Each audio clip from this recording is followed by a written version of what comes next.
إن الحمد لله نحمده ونستعينه ونستغفره ونعوذ بالله من شرور أنفسنا ومن سيئات أعمالنا من يهده الله فلا مضل له ومن يضلل فلا هادي له أشهد أن لا إله إلا الله وحده لا شريك له وأشهد أن محمدا عبده ورسوله لا نبي بعده اللهم صل على سيدنا محمد وعلى آله وصحبه أجمعين أما بعد فيا أيها المسلمون اتقوا الله حق تقاته ولا تموتن إلا وأنتم مسلمون فقد قال الله تعالى في كتابه الكريم أعوذ بالله من الشيطان الرجيم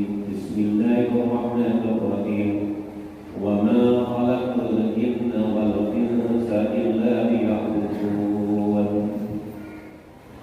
Hadirin sidang Jumat rahimahullah. Alhamdulillah akhir-akhir ini maupun hari ini kita sudah berada di awal tahun 2022. Kita bersyukur atas nikmat yang telah memberikan kepada kita, baik nikmat sehat, panjang umur, dan terlebih adalah nikmat iman dan Islam yang sampai saat ini kita masih dikaruniakan oleh Allah Subhanahu wa taala. Salawat dan salam semoga terlimpah kepada baginda alam Nabi besar Muhammad sallallahu alaihi wasallam, yang mana kita sangat berharap bahwa nanti di yaumul kiamat kita akan mendapatkan syafaatnya. Hadirin sidang Jumat rahimahullah, pada kesempatan khutbah siang hari ini tapi tidak jemu-jemu mengajak dan mengingatkan kepada seluruh jamaah agar kita selamanya meningkatkan ketakwaan kita pada Allah Subhanahu wa taala dengan senantiasa melaksanakan seluruh perintah-perintahnya dan menjauhi semua larangan-larangannya. Tapi berharap bahwa kita akan mati meninggal dalam keadaan membawa iman dan Islam.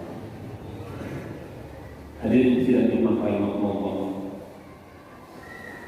bahwa pergantian tahun, meskipun tahun Masehi bukan tahun Islam, tapi tidak ada salahnya bagi kita untuk bisa berintrospeksi diri, mengingat-ingat apa yang telah kita perbuat di tahun yang lalu, dan berharap ini menjadi pelajaran bagi kita untuk lebih baik di tahun yang akan datang.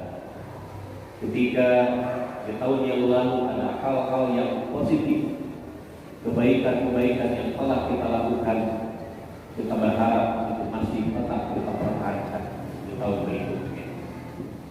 Akan tetapi ketika di tahun yang sebelumnya banyak hal-hal negatif yang kita lakukan, maksiat ataupun hal-hal yang dilarang oleh Allah yang kita lakukan, kita berharap bahwa di tahun ini itu akan bisa kita tinggalkan.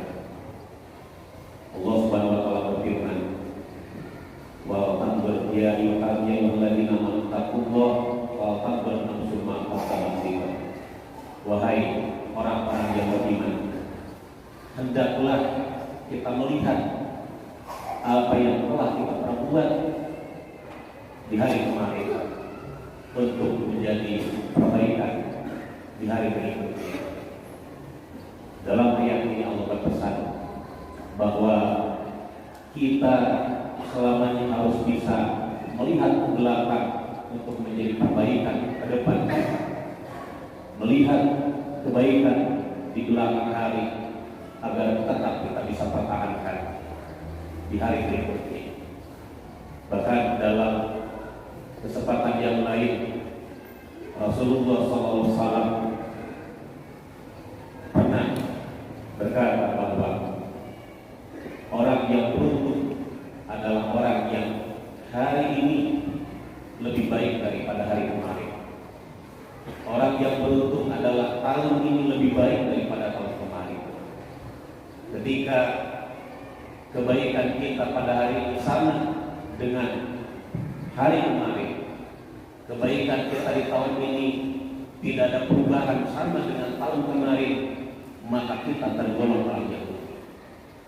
Bahkan lebih celaka ketika hari ini lebih jelek daripada hari kemarin, ataupun tahun ini lebih jelek daripada tahun kemarin, maka kita termasuk orang yang dilaknat oleh Allah Subhanahu wa taala.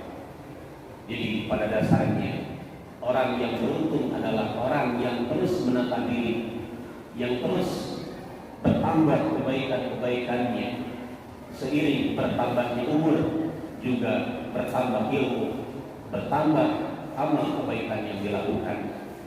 Jangan sampai kebaikan atau ibadah yang kita lakukan di masa muda sama dengan amal ibadah yang kita lakukan saat ini ketika kita umur sudah dewasa ataupun sudah menginjak tua. Itulah barangkali salah satu pesan yang disampaikan oleh Allah dalam ayat tadi. Hadirin sidang Jumat rahimahumullah.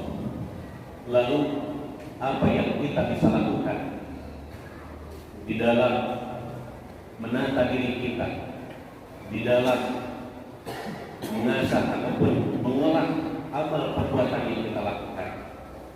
Sebetulnya Allah memerintahkan kita untuk beribadah sebagaimana dalam firman-Nya, "Wa ma khalaqtul jinna wal insa illa liya'budun." Tidak lain Allah menciptakan kita semuanya semata-mata hanya untuk beribadah. Kalau melihat daripada ayat tadi bahwasanya kita diciptakan di muka bumi ini tidak lain kecuali hanya untuk beribadah. Artinya semua aktivitas yang kita lakukan, baik itu aktivitas yang sudah jelas-jelas berbentuk ibadah makhluk, seperti duduknya kita pada saat ini dalam rangka melaksanakan sholat ibadah, ini adalah untuk beribadah kepada Allah, dan ini adalah ibadah kepada Allah. Akan tetapi bukan hanya itu, tapi seluruh aktivitas yang kita lakukan, dari mulai kita bangun tidur, dari mulai kita bangun tidur sampai kita tidur kembali, bahkan bangun kembali, itu harus menjadi ibadah kepada Allah Subhanahu wa taala. Dan apakah itu memungkinkan? Sangat memungkinkan segala aktivitas yang kita lakukan menjadi ibadah ataupun bernilai ibadah. Pada dasarnya segala sesuatu yang kita lakukan akan bernilai ibadah, akan menjadi ibadah, hanya membutuhkan dua syarat. Yang pertama, yang kita lakukan bukan larangan Allah. Selagi sesuatu yang kita lakukan tidak ada larangan daripada Allah, maka itu bisa kita jadikan untuk beribadah. Itu bisa kita niatkan untuk beribadah kepada Allah. Dan syarat yang kedua adalah niat yang baik. Rasulullah SAW bersabda, "Innamal a'malu binniyat wa innama likulli imrin ma nawa. Faman kanat hijratuhu ila Allah wa rasulih fa hijratuhu ila Allah wa rasulih wa man kanat hijratuhu ila dunya aw imra'atin yankihuha fa hijratuhu ila ma hajara ilaih." Bahwasanya segala sesuatu amal perbuatan yang kita lakukan tergantung niat yang kita niatkan di dalam hati kita. Apabila segala sesuatu yang kita lakukan diniatkan untuk beribadah kepada Allah, maka itu akan menjadi ibadah kepada Allah Subhanahu wa taala. Akan tetapi sebaliknya, ketika kita melakukan sesuatu tapi niatnya hanya semata-mata untuk dunia, hanya niatnya mencari materi, hanya niatnya memperkaya diri, atau hanya diniatkan hanya agar mendapatkan calon istri atau imratin yang agar bisa dinikahi, maka niatnya itu dia akan menghambat segala sesuatu yang dia lakukan tidak akan bernilai ibadah. Bahkan dalam keterangan lain dikatakan, wa kam min amalin yutasawwaru min a'mali dunya yasiru amal akhirah bi muslimnya, wa kam min amalin yutasawwaru min amal akhirah yasiru amal dunya bisudihi. Berapa banyak amal-amal yang terlihat seperti amal dunia, artinya yang kita lakukan bukan seperti orang yang sedang beribadah. Yang kita lakukan pagi berangkat kerja, pulang sore, bahkan pulang malam, itu terlihat kita bukan dalam beribadah. Ataupun di saat menjelang malam kita jam 10 sudah tidur, itu terlihat bukan beribadah. Terlihat kita mencari materi ataupun memperkaya diri, ataupun itu terlihat bahwa kita beristirahat dengan tidur. Tapi sesungguhnya di dalam perbuatan ataupun di dalam amal yang kita lakukan itu bisa bernilai ibadah dengan niat. Tentunya dengan niat-niat yang baik, dengan niat-niat yang kita kaitkan dengan perintah. Ketika kita pagi berangkat untuk bekerja, pulang petang atau pulang malam, kita niatkan sebelum berangkat bekerja, kita niatkan mencari nafkah, mencari rezeki untuk menafkahi anak istri. Bukankah menafkahi anak istri adalah suatu kewajiban yang telah Allah perintahkan? Ketika kita punya anak yang sedang belajar di sekolah, sedang belajar di pesantren, kita niatkan bahwa kita mencari rezeki untuk membiayai mereka yang sedang belajar. Kita niatkan sebelum berangkat sebagian dari rezeki yang kita terima akan kita keluarkan zakatnya, akan kita keluarkan sedekahnya untuk dia piatu.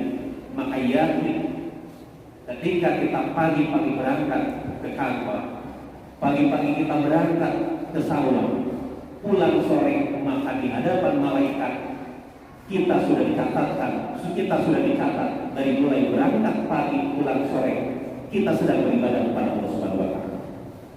Termasuk di saat malam hari jam 10 kita tidur, kita niatkan tidur, cepat-cepat tidur, jangan sampai kemalaman, dengan niat agar kita bisa bangun di tengah malam, agar kita bisa bangun jam 2:30 dan kita niatkan kita akan melaksanakan sholat qiyamul lail, kita niatkan kita akan melaksanakan sholat tahajud. Maka dari mulai kita tidur sampai bangun, malaikat mencatat kita sudah beribadah walaupun kita dalam keadaan tidur.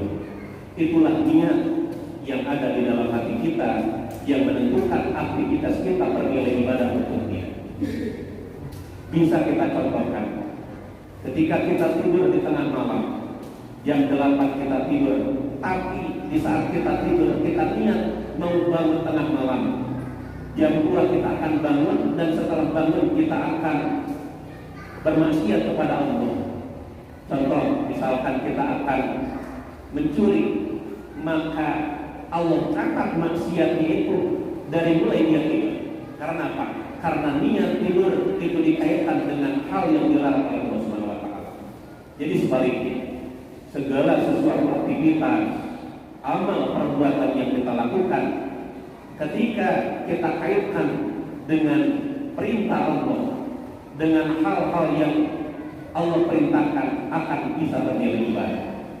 Maka ketika kita nanti di akhirat, ketika kita nanti yaumul jazaa, ketika kita nanti dihisab apa yang telah kita lakukan, ketika kita diberikan umur 60 tahun, dalam sehari semalam 24 jam kita akan bisa mempertanggungjawabkan umur ataupun satu hari 24 jam akan bisa kita pertanggungjawabkan bahwa semuanya kita jadikan untuk beribadah kepada Allah Subhanahu wa taala.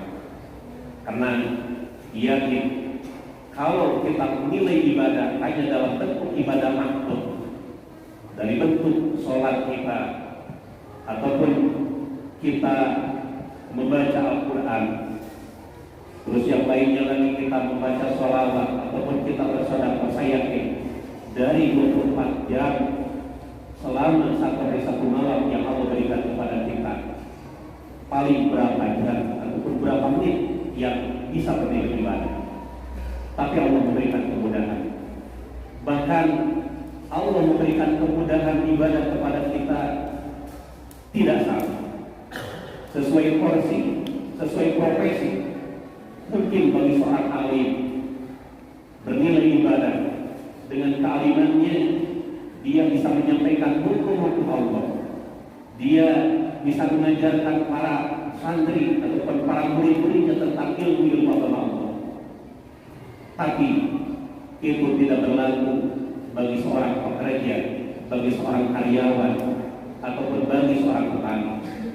Justru mungkin bagi seorang petani beribadah dengan bertani, niatkan bahwa bertani satu untuk memenuhi nafkah keluarganya, yang kedua adalah untuk memenuhi kebutuhan umat. Bahwasanya bisa dibayangkan kalau tidak ada petani, kita mau makan apa? Maka niatkan seorang petani dengan bertani, niat memenuhi kebutuhan kaum muslimin untuk memenuhi kebutuhan hidupnya. Termasuk bagi seorang karyawan, bagi seorang pengusaha, dengan berdagangnya niatkan untuk memenuhi kebutuhan orang.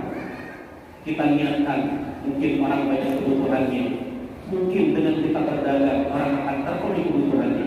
Jangan semata-mata kita niatkan hanya mencari keuntungan belaka. Itulah niat yang tulus, dan itulah yang dikatakan oleh Rasulullah, innamal a'malu binniyat, bahwasanya segala sesuatu itu tergantung niatnya. Dan saya katakan tadi bahwa segala sesuatu akan bisa bernilai ibadah hanya membutuhkan dua syarat. Yang pertama, apa yang kita lakukan itu tidak ada larangan daripada Allah. Artinya sesuatu yang membuat pun bisa menjadi ibadah. Lain lagi kalau yang kita lakukan memang dilarang oleh Allah. Itu kalau kita niatkan ibadah tidak akan jadi, karena sudah batal dari pekerjaan yang dilarang oleh Allah. Tapi selagi pekerjaan itu tidak dilarang oleh Allah, maka itu akan bisa bernilai ibadah ketika kita niatkan ibadah. Mandi kita, tidur kita sudah jelaskan, dan segala sesuatu kita niatkan untuk beribadah. Insya Allah kalau kita sudah bisa menata hati, kita sudah bisa meluruskan niat, maka 24 jam waktu yang kita lalui, meskipun kita berbeda profesi, seorang ulama beribadah dengan menyampaikan ilmu Allah, seorang petani beribadah dengan bertaninya, seorang karyawan beribadah dengan tekun melaksanakan tugas kewajiban sebagai karyawan, patuh, tepat waktu, tidak disiplin, tidak korupsi waktu, itu akan bernilai ibadah. Karena pada dasarnya bahwa manusia saling membutuhkan, dan ketika kita bisa memenuhi kebutuhan orang lain, ketika kita niatkan untuk memenuhi kebutuhan orang lain, maka itu akan bernilai ibadah. Meskipun dari pekerjaan tersebut kita mendapatkan upah, kita mendapatkan gaji, seorang pedagang mendapatkan keuntungan, ataupun seorang petani dengan pekerjaannya mendapatkan hasil karena dijual. Tapi pada dasarnya ketika kita niat memenuhi kebutuhan orang lain, ketika kita niatkan untuk membantu meringankan beban orang lain, memenuhi kebutuhan orang lain, maka itu merupakan satu perintah Allah dan bisa menjadi dasar niat kita dalam melakukan aktivitas sehari-hari kita. Itulah barangkali hal yang kita lakukan di dalam menyambut, mengisi daripada datangnya tahun baru ini. Barakallahu li wa lakum bima fi minal ayati wal hikmah wa syari'u ila maghfiratin min rabbikum عزة المتقين. أقول قولي هذا وأستغفر الله